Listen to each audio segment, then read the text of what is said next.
it truly deserves its reputation as one of the world's great aircraft.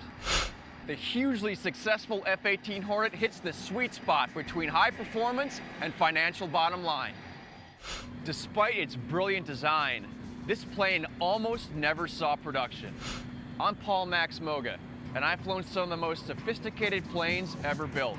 And I'm here on the flight line at Naval Air Station Oceana in Virginia Beach, Virginia, home to 17 strike fighter squadrons of F-18 Hornets and Super Hornets. This lightweight fighter fills a variety of roles: air superiority, fighter escort, reconnaissance, suppression of enemy air defenses, forward air control, close and deep air support, and day and night strike missions. On this episode of Great Planes, we'll tell the amazing story of the F-18 Hornet.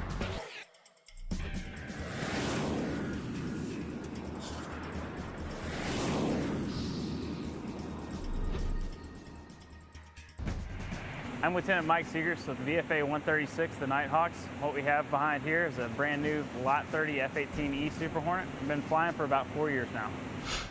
Well, Mike, I appreciate you taking a couple minutes to explain the Hornet to us. Tell us what model we're at right here. What version of the Hornet are we at? This is the F-18 Echo Super Hornet. That's the single-seat version of the Super Hornet. That's a Lot 30, just rolled off the line in January. So this plane is pretty much brand new. Brand new, and it's very new for Navy guys to see that. Most of the guys that have been around for 15 or 20 years have never seen a brand new airplane, so this is a pretty neat thing. Its story begins in the 1950s. America, locked in a Cold War, struggles with the fact that Russia no longer lags behind American aeronautical design.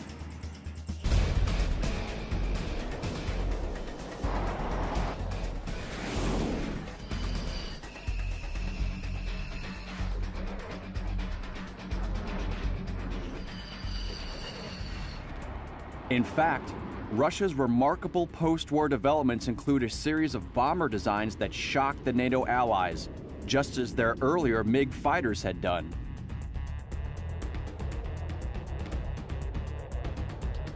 This is the Russian Tu-16, which NATO names the Badger. An extremely advanced aircraft for its time, it gets its power from only 2 engines, the largest and most powerful jet of its day.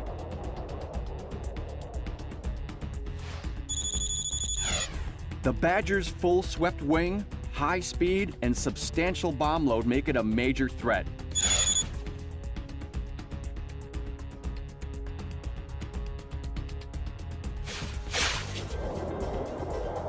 But its limited range confines its use only to potential European conflicts.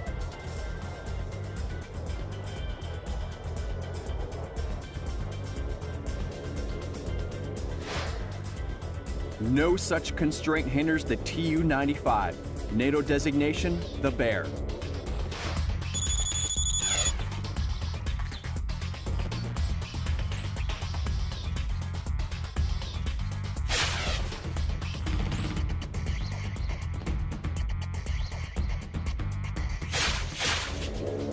This design proves a shrewd investment for the Soviet military, its sole user for over 30 years.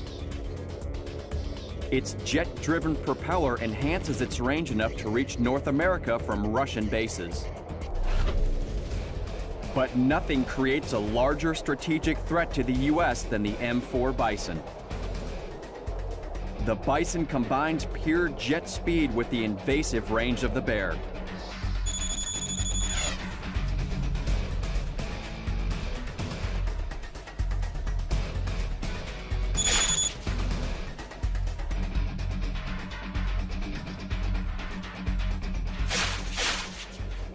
When Western planners discover the existence of the Bison in the 1950s, they don't know it isn't in wide production.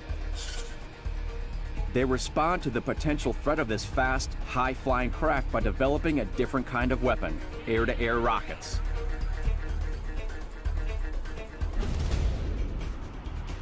Early Super Sabres, Delta Daggers, some Voodoos, and Northrop Scorpions get fitted with these non-guided rockets designed for high speed, high climb, and long range, all dedicated to responding to the perceived Russian threat. If conflict comes, jet fighters from Air Defense Command can deploy thousands of rockets to provide a wall of destruction against the new Russian aircraft.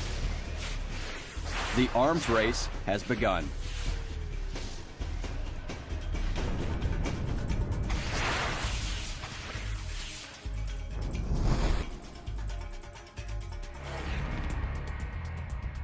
Before long, the massive, simple, unguided weapons give way to much larger and more sophisticated technology.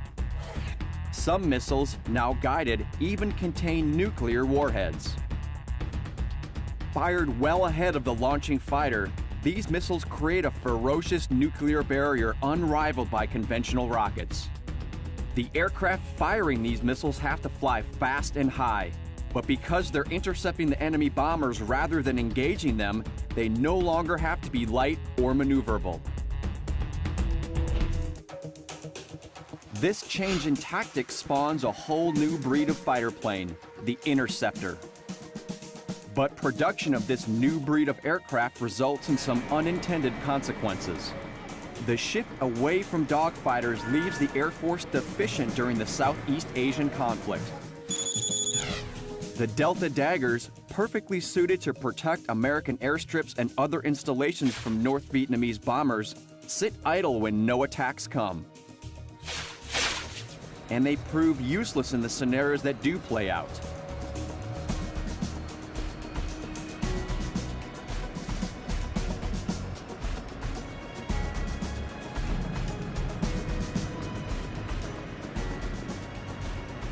Vietnam is a different war, and the U.S. Air Force confronts aircraft that fit the older definition of fighters: highly mobile, fast, and efficient, in some ways almost primitive.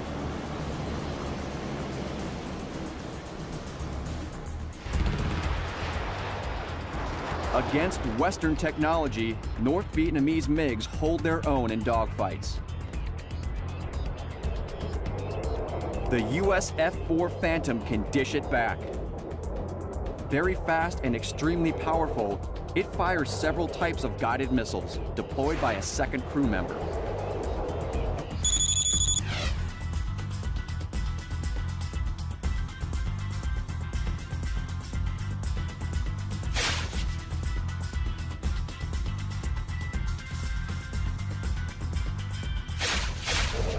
The Phantom proves the best the U.S. can offer against the agile MiG, but it isn't ideal. The F-4 is originally designed as a Navy interceptor, not a true dogfighter.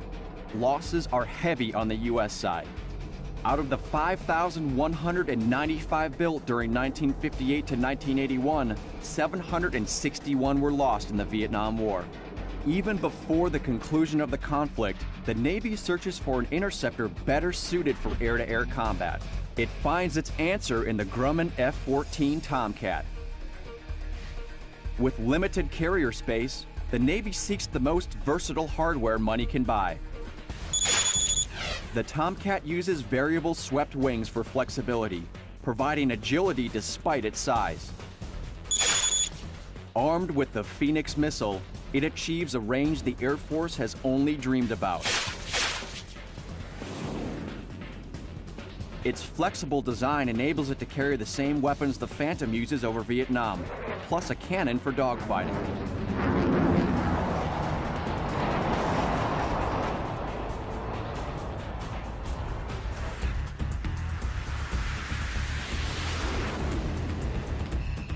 While the Navy goes for a multi-purpose replacement for the F-4, the U.S. Air Force commissions a dedicated air superiority fighter, the McDonnell Douglas F-15 Eagle. With a more defined mission, the Eagle needs no second crew member or variable swept wings. It combines enormous speed and range with agility and heavy firepower. The F-15 Eagle remains the best single fighter concept ever built.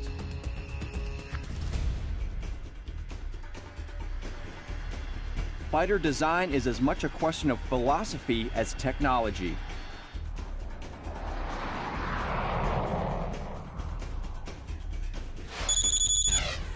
Russian defense hinges upon large numbers of clever, basic planes like the MiG-21.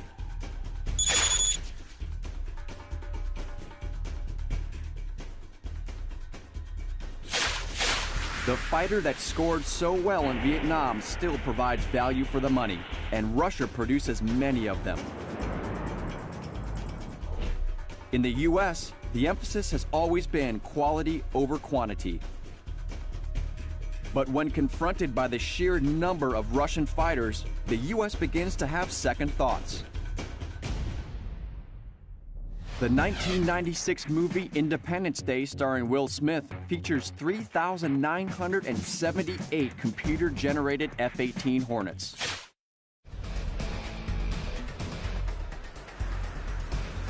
In the early 1970s, many of the supporting NATO forces fly the Lockheed F-104 Starfighter, a plane that's very effective but approaching retirement age.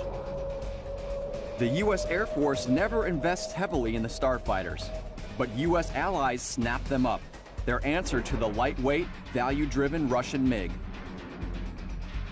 The F-104's popularity reveals a large market that Western manufacturers vie for.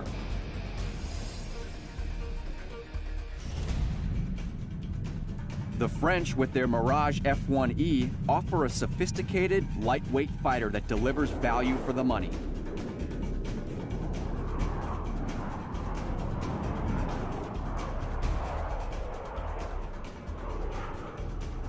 Likewise, the Swedes present the Saab Draken, a technologically brilliant design. But the two European concepts have to do battle with U.S. manufacturers. General Dynamics, out of the fighter business for some time, wants back in. They're determined to win contracts from NATO countries looking to replace aging starfighters, and to fill America's need for a more economical fighter than the F-15. The number of new planes would have to at least match the Soviet force, which justifies spending millions on a cutting-edge design.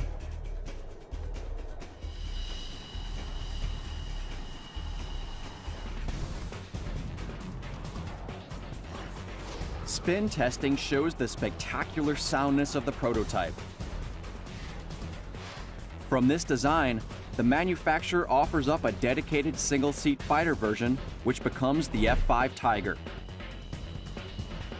This low-cost and high-performance aircraft generates many foreign sales, but fails to wow U.S. buyers. Still, the overall U.S. and European markets for fighters provides a windfall for Northrop.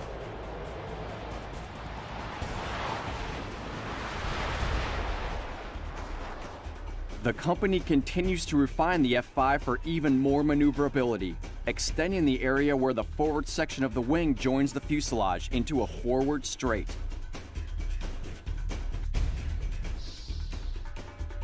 In the early 1970s, this sophisticated concept joined some other T-38 legacies, like the two light engines to produce Northrop's next design, the F-17 Cobra, prototype designation YF-17.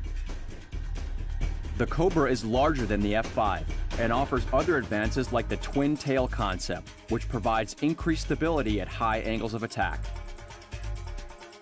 Northrop hopes the model's distinct lineage, good design, and company reputation will trounce its rival, General Dynamics. In the high-stakes battle for government contracts, this is all-out war.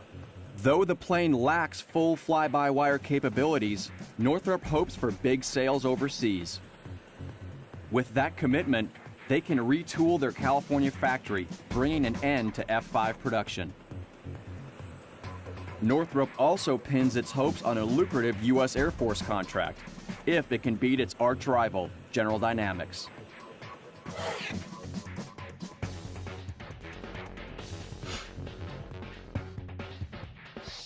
In April 1974, the press, dignitaries, and members of the military gathered to see the YF-17.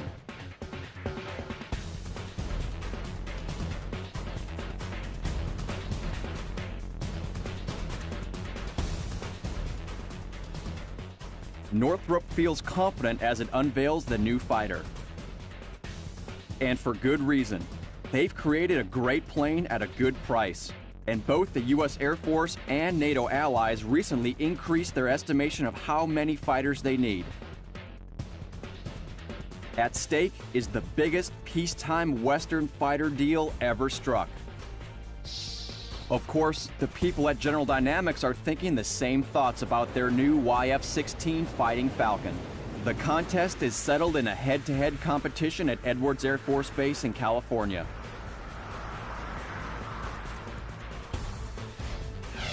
Since 1982, more than 1,458 F-18s have been produced for the U.S. Navy and U.S. Marine Corps, and for the armed services in Canada, Australia, Spain, Kuwait, Switzerland, Finland, and Malaysia.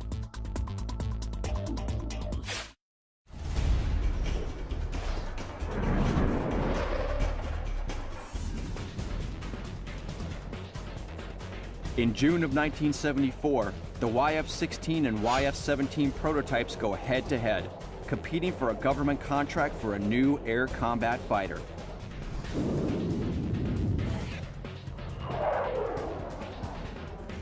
A vigorous fly-off pushes each plane to its limits in a test of engineering skill, mechanical prowess, and, as it turns out, business savvy. Both aircraft handle superbly. The contest is razor close.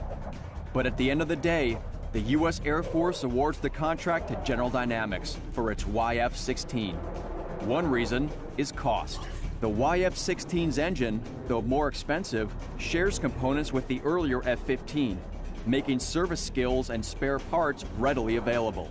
General Dynamics takes an enormous gamble on the new F-16 Fighting Falcon. Even before the contest, the company has retooled for the new jet, an incredible risk that gives them a winning angle, the promise of fast delivery. As for the YF-17, its air brake reveals a deficiency, nose wheel liftoff speeds are too high, and the takeoff roll is too long. The judges also question the fighter's range. Though a superb jet with excellent lineage, the YF-17 simply can't compete against General Dynamics' winning entry. There's room for only so many fighters, and the F-16 Fighting Falcon scoops the domestic and export markets. The YF-17 flies off into history, just one more design that doesn't quite make it. General Dynamics wins the European market by offering NATO countries a share of the aircraft's production within their own borders.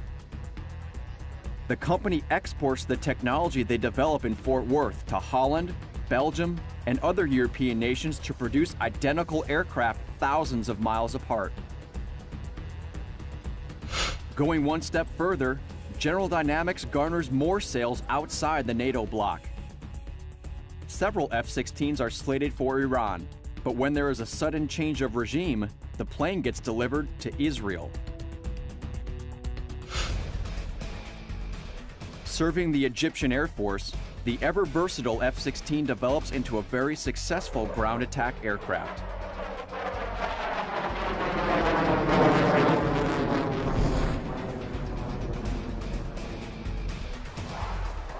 This Danish twin-seat version demonstrates the agility of General Dynamics' high-tech solution to the lightweight fighter and attack requirement.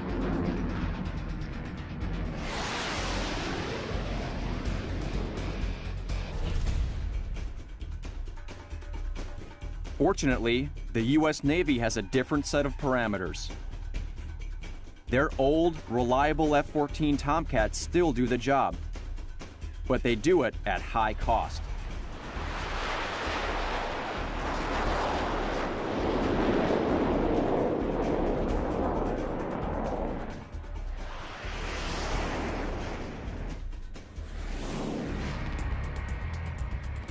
In the meantime, the A-7 Corsair II attack aircraft is nearing the end of its service life. Developed from a dedicated fighter, the A-7 Corsair II has seen considerable action over Vietnam as a dependable strike bomber. But by the 1980s, they begin to wear out. And some of the F-4 Phantoms serving the Marines need economical replacements. Like the Air Force, the Navy starts looking for a cost-effective, versatile fighter jet. And the single-engine F-16 with the lightweight undercarriage isn't it.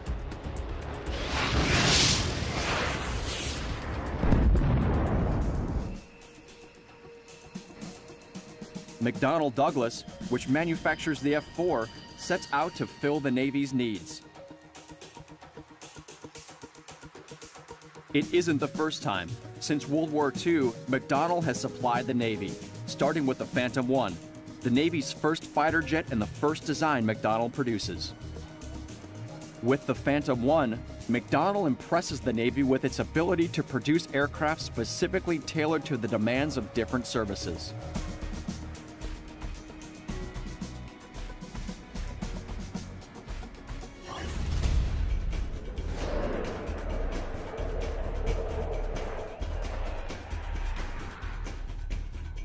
After the Phantom comes the Banshee, the same shape but with a lot more power.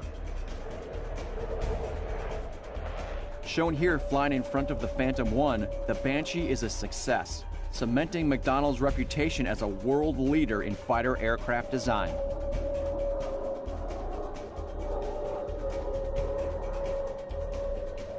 In the Korean conflict, the Banshee offers aircraft carrier commanders a formidable ground attack weapon. McDonnell produces more than 900 Banshees in its St. Louis plant.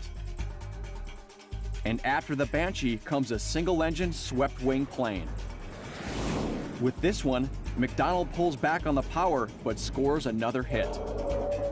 The plane gets mass-produced as a fighter and reconnaissance aircraft.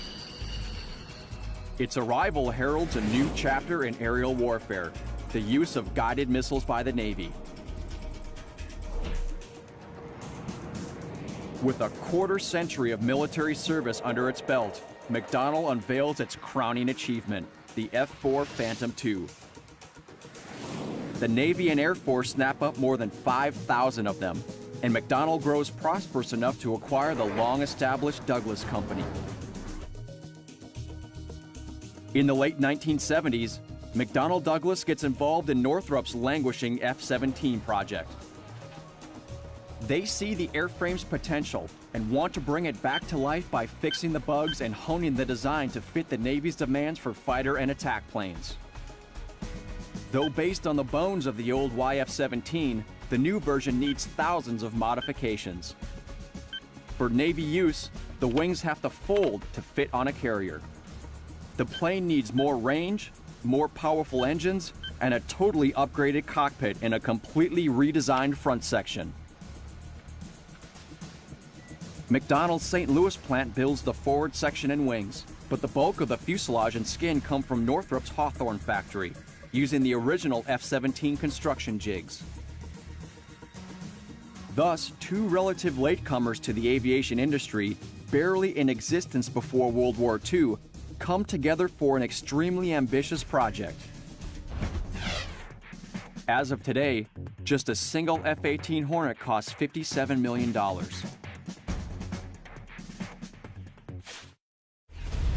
Plane manufacturers McDonnell Douglas and Northrop, once fierce competitors, come together to salvage the fledgling YF-17 project. The result is the F-18 Hornet. But before manufacturing begins, an advanced flight simulator puts the aircraft through its paces, accurately predicting its performance and suggesting tweaks to the design. The F-17, redesignated the F-18 and renamed the Hornet, moves ahead to the prototype stage. Naval officers and McDonnell engineers study a wooden mock-up of the first F-18 Hornet. The model illustrates what naval crews might expect of the real thing before expensive fabrication begins. As a bonus, the YF-17 prototype gives pilots a sense of what the F-18 might feel like, only with a lot less power. But the new F-18 still hasn't hit the St. Louis production line. The Navy insists on one structural change: a more robust undercarriage to absorb the shock of hard landings and abrupt stops on a moving carrier deck. But this isn't the only modification.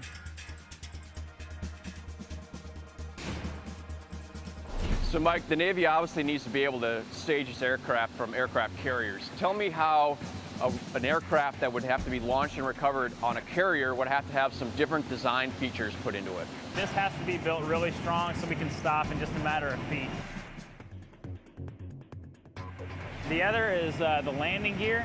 If you look at an Air Force jet, the landing gear is not going to be nearly as bulky. It's not going to weigh nearly as much. It kind of weighs the airplane down a little bit, so we've got to be able to get as much thrust out of our airplane as possible. But the airplane's got to be built durable too, so we can't really use a lot of thrust vectoring. So, but we will use the variable geometry exhaust to get as much thrust as we can out of the engine. The wings also need to be able to fold, and to be able to put high G loads on and fold the wings, you're going to have to build the wings again heavy and strong. Yeah. So we can fit all the airplanes on the aircraft carrier. So again, we got to get as much thrust as we can out of our engine.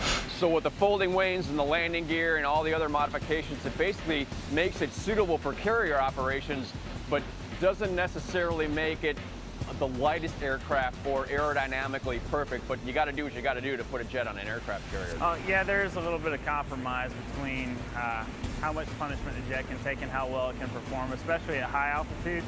But at low altitudes, it seems like the airplane's able to accelerate just as well as any other.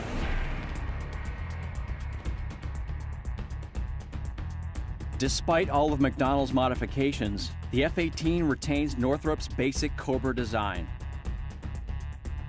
The F-18 is a derivative of the YF-17 design, but materializes as a bigger and more capable aircraft. That's no coincidence.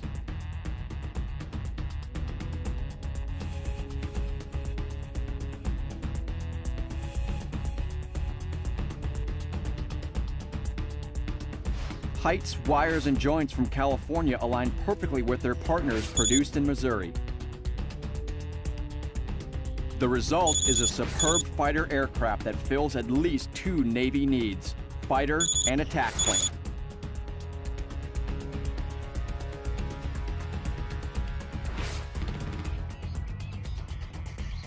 Declaring all systems go, the first of 20 pre-production F-18s roll out of the McDonnell Douglas production plant to face the toughest test of all.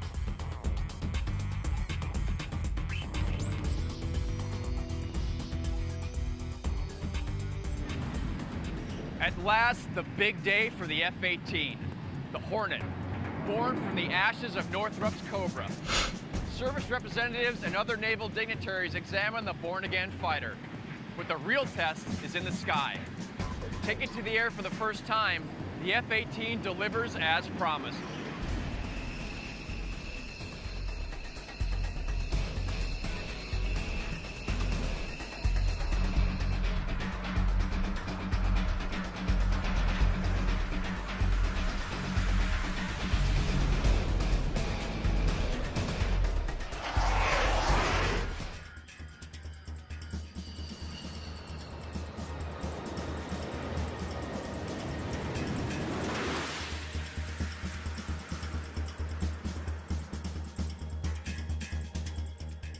At the end of its debut performance, the Hornet lowers its heavy-duty gear for a graceful landing.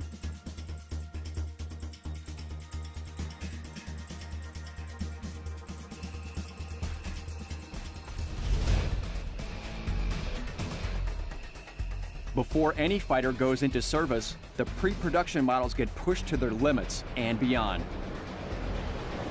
Each one of the 20 pre-production aircraft has to pass a specific test before the actual Hornet gets to fly. Some get tested for high-speed maneuverability, others for weapons carrying and release.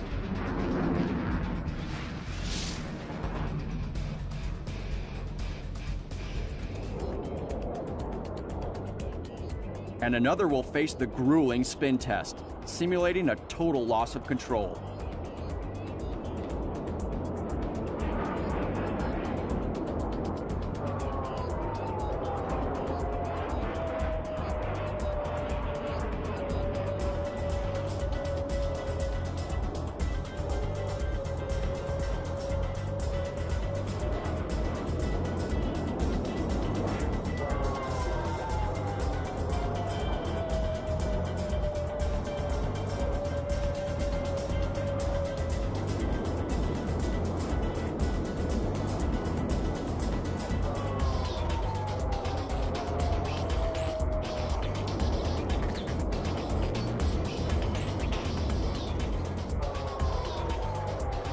Here, the Hornet performs beautifully, quickly coming out of the spin and regaining control.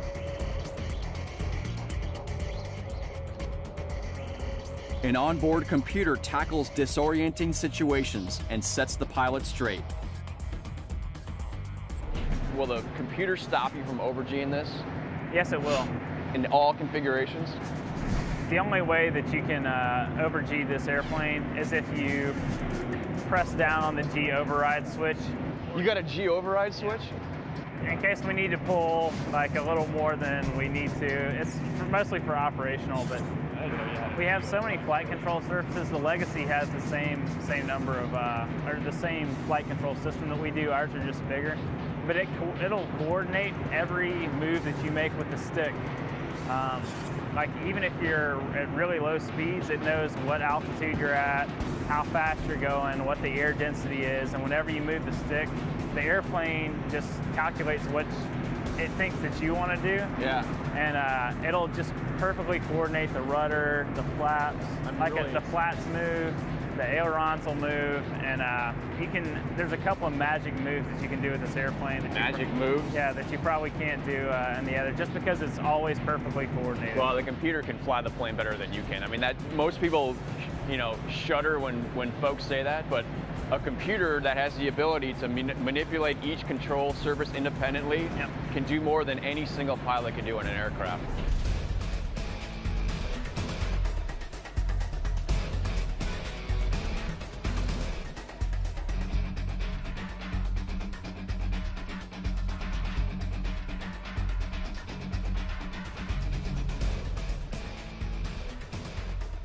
Tests continue on the Hornet. Planes face the Air Force torture test, subjected to artificial weathering that represents years of exposure to extreme heat and cold.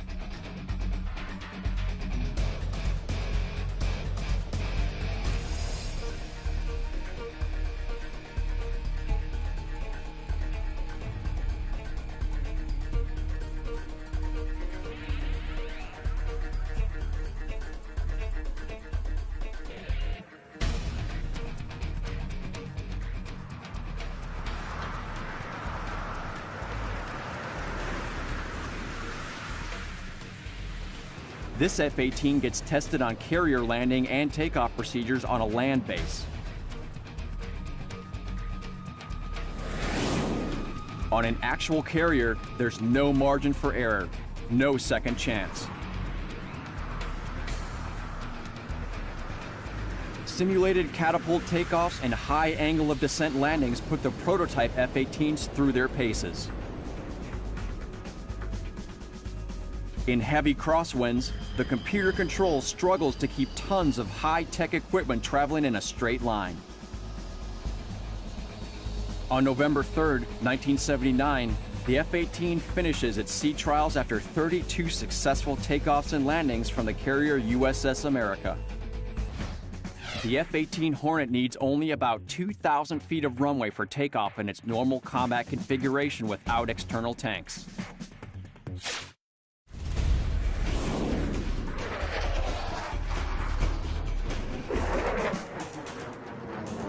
After a battery of tests on land, the new F-18 Hornet must be put through its paces on a real carrier deck.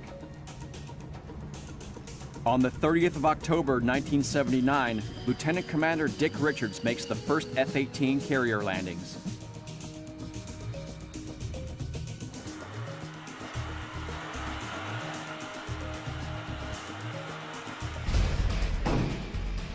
Prototype number 3 gets subjected to continual testing at sea, performing constant touch and goes.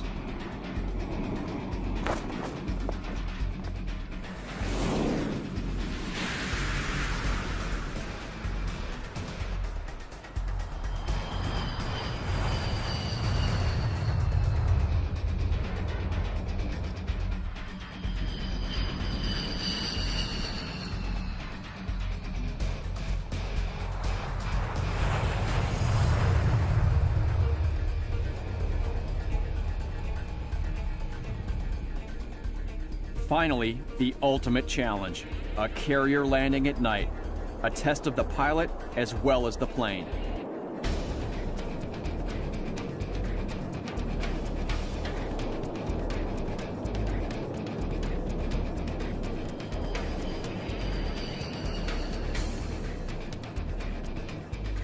So, when it comes to the carrier landing, I mean, is it really as tough as everybody says? What is that really like? Well, it just seems like it happens so fast. Honestly, during the daytime, if the weather's good and everything, it can be fun. With the boat moving and the airflow over the carrier so many different ways, it gets a little sporty. You never really know what's going to happen, so there's not any time to really just relax and just kind of fly. You're always doing something. It takes a lot out of you just a little bit at a time.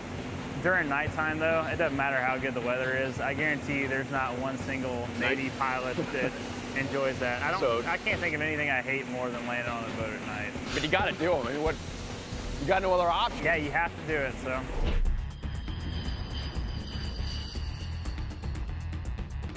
The prototype F-18 torture testing tells the Navy what to expect from its new, economical, high-performance aircraft.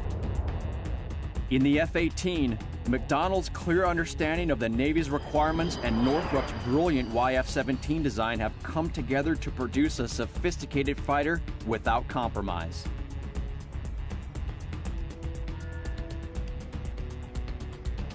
After prototype testing, the Navy scraps plans to build separate attack and fighter F-18s. The single, versatile design will do it all.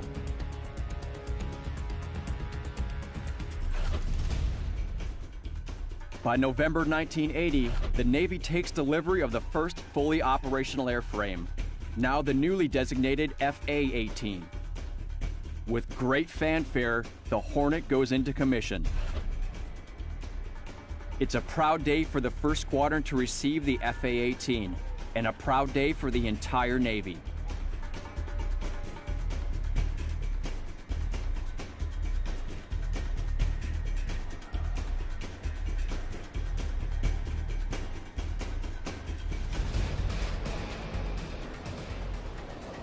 Two-seat versions of the FA-18 help crews get familiar with the plane destined to become one of the most important aircraft in Western defense. This is obviously a single-seat version. There's two-seat versions of both the Super Hornet and the Legacy Hornet. What's the primary difference or the reason behind those two different models? For doing the FAC-A roll, which is like the forward air controller, airborne, that's the guys that circle around if we're doing things in the desert, and they'll spot where your target is and tell you where you need to go. Those airplanes have to be two seats, so that's the main thing. The person in the back of the aircraft, in that case, will have a lot of the situational awareness to talk people's eyes onto targets and things of that nature. And how about the A and the B model Hornets? What were the two-seat models in the Legacy? Were they just trainers? Yeah, for the Bravo, yes it was. And then the Alpha, they were having a lot of problems with the engine, so that version wasn't around for very long. So nobody has the Alpha model anymore. It's gone. The Marine Corps has equal reason to celebrate the delivery of their first FA-18s, coming to replace the Corps' aging F-4 Phantoms.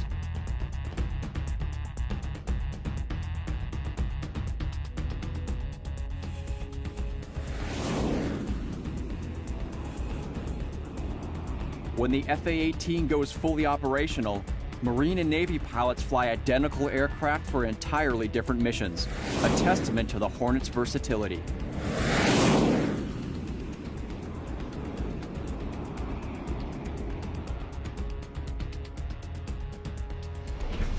So Mike, I know you've been asked this question before, but we got to know, what is it actually like to fly this plane? It's really neat. The airplane can perform really well, especially down low. It can accelerate so quickly that, I mean, you'll be going slow and then you want to go fast and it'll pin you to the back of your seat. And then if you want to go up high, you can fly high and you can fly really slow as well. Where other planes would probably go out of control, like it's almost impossible to make this plane go out of control. You can go. I'm telling you, man, knock on wood. So I mean, so basically, as a fighter pilot, you got no complaints. No, none at all.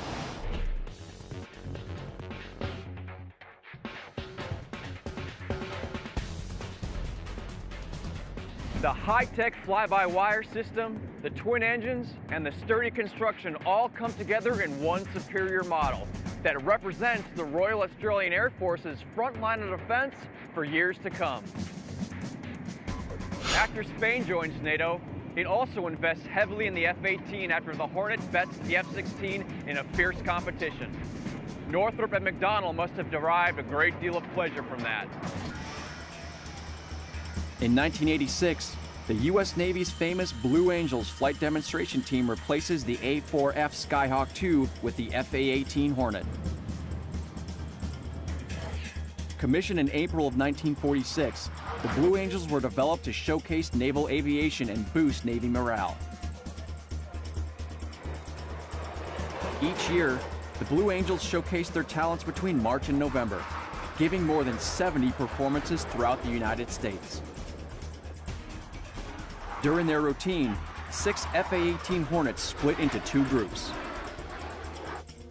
Blue Angels 1 through 4 move into the famous diamond formation, while Blue Angels 5 and 6 break into lead and opposing solos.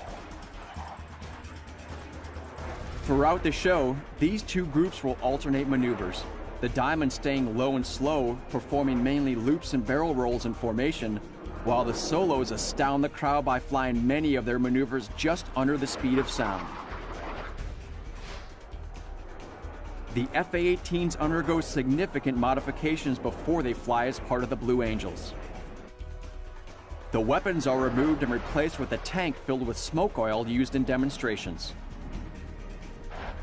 A spring system is added to the control stick, allowing the pilot more precise control of the aircraft.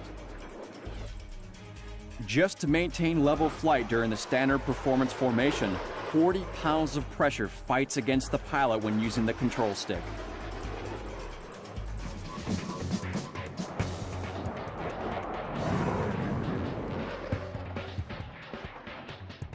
After a difficult start and a narrow defeat against the F-16 several years earlier, the Cobra, transformed into the Hornet, has arrived.